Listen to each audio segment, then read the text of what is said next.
Hey there, Brady here with your daily tennis lesson. So we're looking at the swing volley, also known as the drive volley this week. If you saw our video yesterday, that was kind of that standard swing volley. More of a no man's land position shot. Tends to be a little bit of a higher ball, somewhere between rib cage and shoulder height. But I think a lot of times that open stance swing volley from a higher position occurs. If the rally's still going, we can definitely back up to the baseline because a lot of times we're only hitting it from about here. The shot I want to discuss today is more of the approach shot swing volley. Recognition would be the same. I'm still seeing my opponent probably in some trouble out there, looking for those strings to come open and looking for that ball to float.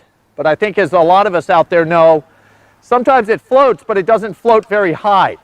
Okay, so if I'm in a position where I've stepped up, I see the opponent on the run, and I'm looking to come forward and hit a swing volley, but I get into this position and the ball's going to be lower. Now I'm really kind of pot committed, to use a little bit of a poker term. I'm pot committed to going forward. My momentum's going to carry me through that shot. It will definitely occur at a lower height, and therefore I'm going to have to hit the ball up over the net a little more than a shot that I would hit obviously from closer to shoulder height. So a couple ideas about this. Besides for me shaping the swing a little more up the ball and getting some better net clearance, this is a shot where my momentum's carrying me forward. I'm really looking to get a volley after this ball. It's rarer to hit a clean winner and end the rally with more of this approach swing volley, simply because we're not hitting the ball down into the court. Much easier chance to hit a winner when we're hitting down into the court. All right, so recognition's the same. I'm looking for that swing volley. I've been pulled up to a position here where the ball's a little lower. Open stance is now out the window.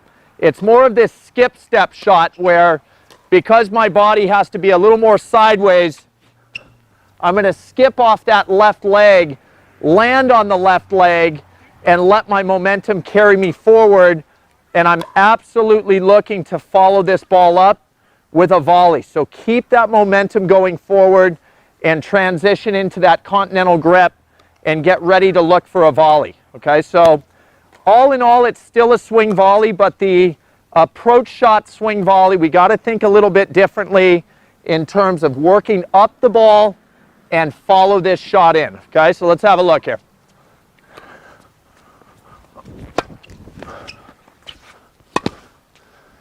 Okay, pretty good right there. I think I could give it a little bigger rip. Let's try it one more time here, Mark.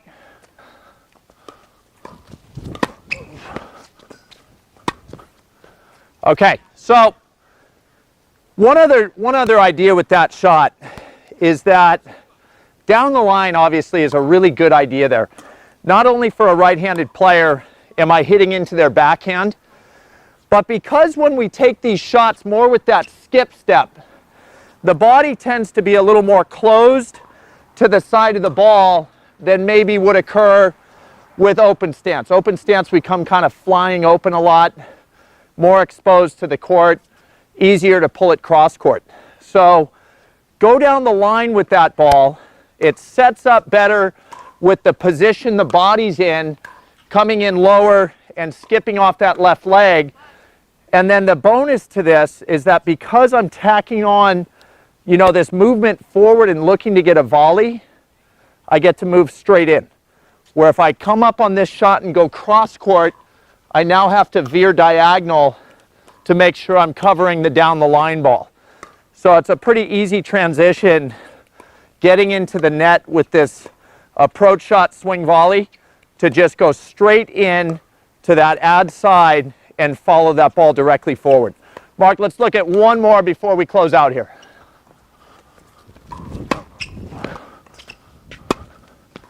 All right, all in all, again, swing volley is a really fantastic shot to use if you're recognizing that your opponent's in trouble, looks like they might float the ball. This is just an option for when they float it and it just happens to be lower.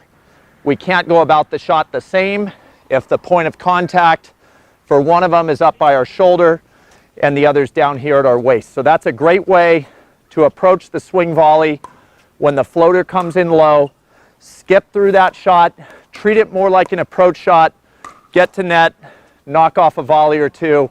We're still really trying to take control of the rally with a ball like that, okay? All right, and that's all I got for you today. Hope that was a super helpful video. Please click like below this video. And if you have not subscribed to our channel yet, please do so, as well as check down below me in the description of this video. You'll find the link to 3 free courses Mark and I have put together. I think you'll find those really helpful as well. All right, so until next time, be well, and we'll see you soon at Daily Tennis Lessons.